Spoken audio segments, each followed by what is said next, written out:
सुप्रभातम। आज की इस ऑनलाइन क्लास में आज का हमारा जो टॉपिक रहने वाला है वो है शक्ति संसाधन। जैसा कि हमने पिछले ऑनलाइन क्लास में खनिजों के बारे में और खनिजों के वितरण के बारे में पढ़ा था, आज जो है वो है उसी से संबंधित है शक्ति संसाधन। शक्ति संसाधन को ऊर्जा संसाधन भी हम कह सकते हैं। यानी जिन खनिजों के द्वारा खनिज से संबंधित रिलेटिव ये अध्याय है,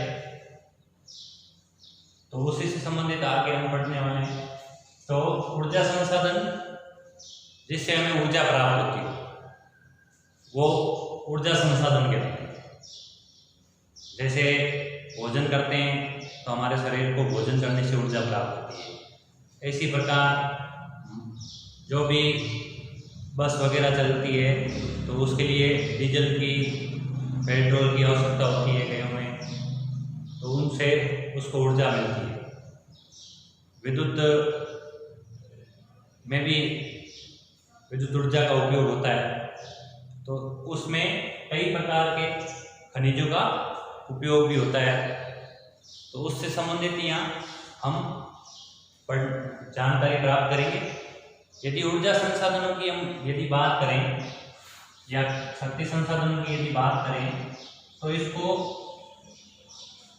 दो भागों में बांटा गया। पहला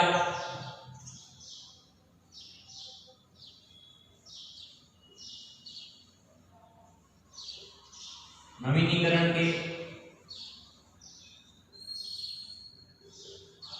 आधार पर और दूसरा है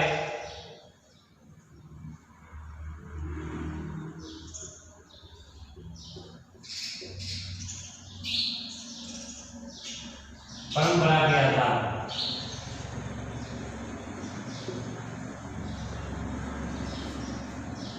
तो ऊर्जा संसाधनों को दो भागों में, पहला नवीनीकरण के आधार पर और दूसरा है परंपरा के आधार पर।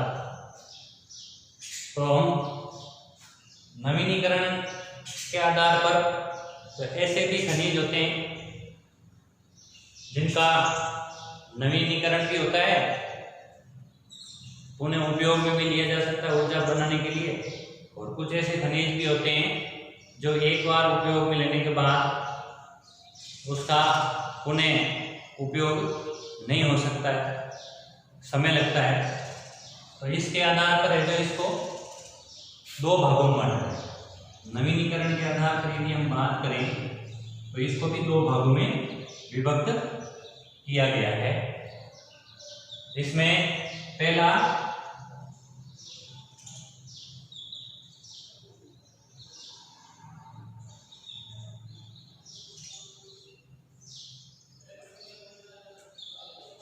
है नवीकरणीय और दूसरा अनवीकरणीय।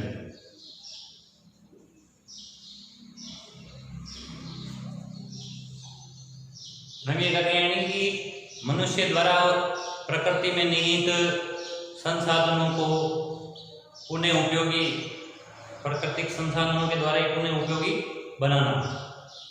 तो ऐसे ऊर्जा खनिजों में तो जिसका उपयोग हम करते हैं, जिसमें जल विद्युत,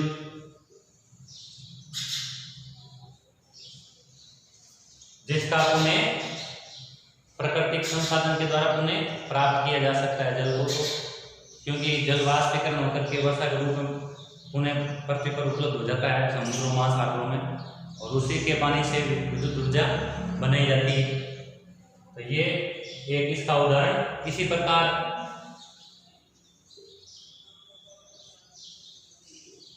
सौर ऊर्जा, पवन ऊर्जा।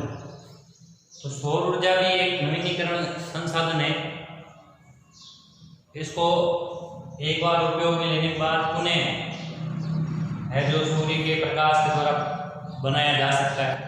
तो ये एक ऊर्जा संसाधन में नवीनीकरण, पवन ऊर्जा भी निरंतर इसमें पुनः प्राप्त की जा सकती है, पवन ऊर्जा को भी।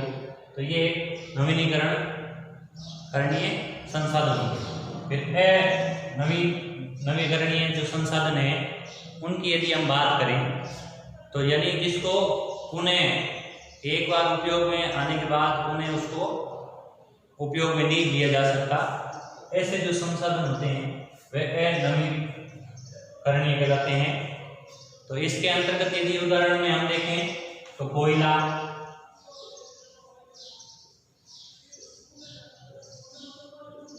खनिज तेल,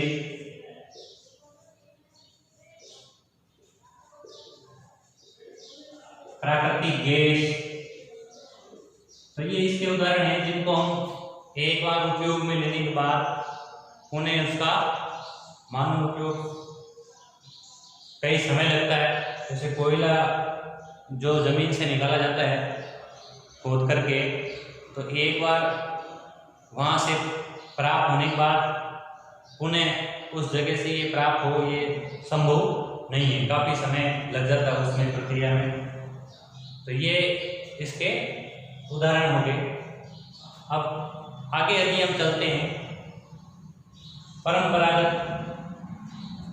परंपरा के आधार पर है जो ऊर्जा संसाधन के जो प्रकार हैं जिससे हमें ऊर्जा मिलती है, तो उसको भी दो भागों में बांटा गया है।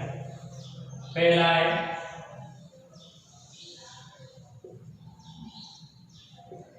परंपरागत और दूसरा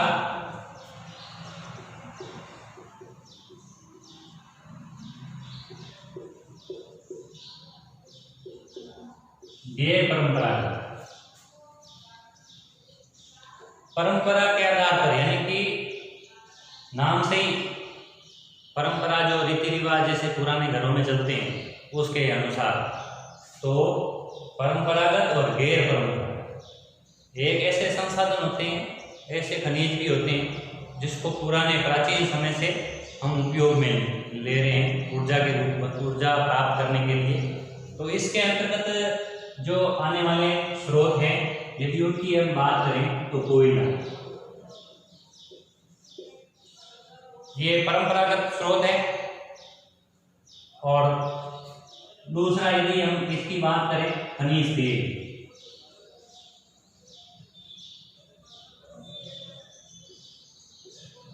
और प्राकृतिक गैस,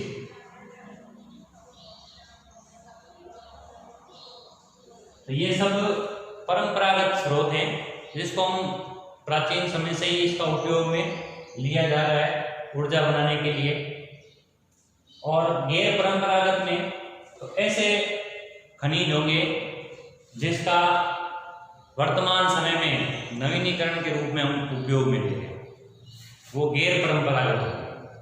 अभी वर्तमान में नए समय में जो काम में ऊर्जा शक्ति प्राप्त करने के लिए, तो ऐसे में इसके विपरीत ये हो जाएंगे जिसके अंतर्गत है सौर ऊर्जा, सूर्य द्वारा ऊर्जा प्राप्त करने वाले सौर ऊर्जा का सूर्य जो है वो गैर परंपरागत स्रोत है। इसी प्रकार से और यदि हम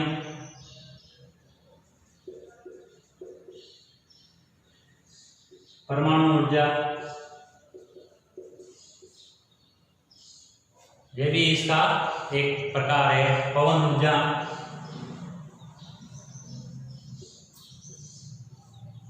तो ये सब परंपरागत और एक गैर परंपरागत। तो ये जिससे हमें ऊर्जा प्राप्त होने वाले ऐसे खनिजों के बारे में, कुछ जमीन के भीतर से निकाले जाते हैं और कुछ प्राकृतिक रूप से पाए जाते हैं। तो ऐसे खनिजों के बारे में, ऊर्जा संसाधनों के बारे में हमने यहाँ जानकारी इस सारणी के इस समग्र चार्ट के द्वारा हमने की है। तो ये हमारे ऊर्जा संसाधन के रूप में काम आने वाले। ये यदि हम इसकी यदि बात करेंगे तो ये परंपरागत स्रोत हो गए, ये अभी वर्तमान में आने वाले जो उपयोग में लिए जा रहे हैं नवीन तकनीक के आधार पर, जिसके स्रोत में सौर ऊर्जा, पवन ऊर्जा और परमाणु ऊर्जा। परमाणु ऊर्जा जिसका उदाहरण यदि हम देखें तो रावत भाटा जो है चित्तौड़गढ़ में, वहाँ परमाणु ऊर्जा संयंत्र लगा है।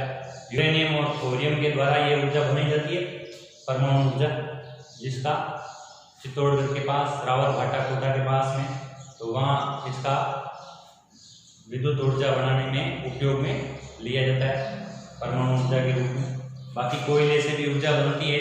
कोयले से ऊर्जा बनाने का जो स्रोत है, यदि हम इसकी जानकारी करें तो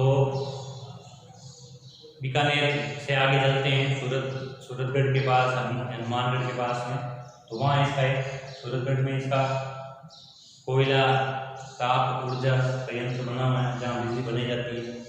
और भी इसका कई रूपों में उपयोग होता है। पुराने जो इंजन रेल के इंजन जो चलते थे वो इसी से चलते थे, उससे उसको ऊर्जा प्राप्त होती थी, वो गति करते थे।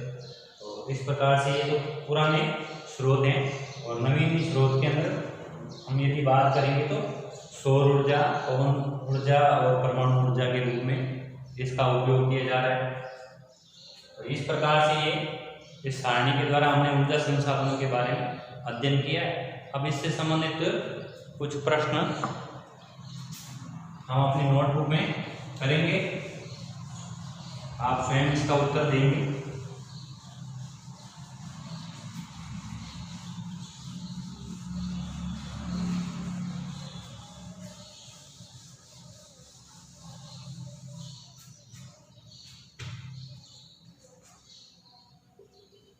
पहला प्रश्न,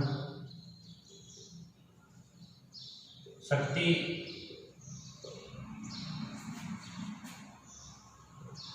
संसाधन से आप क्या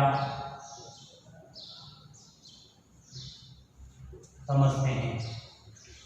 क्या होता है शक्ति संसाधन? यानी जिससे ऊर्जा प्राप्त होती है, शक्ति मिलती है, वो शक्ति संसाधन कहलाता है। दूसरा प्रश्न,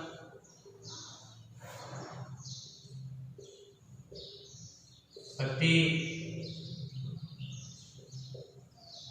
संसाधन को कितने भागों में बांटा गया है?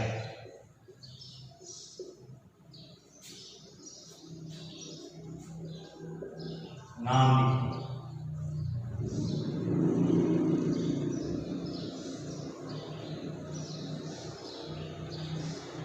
तो आज के ये 2 प्रश्न हैं, वो अपनी नोटबुक में करने। धन्यवाद।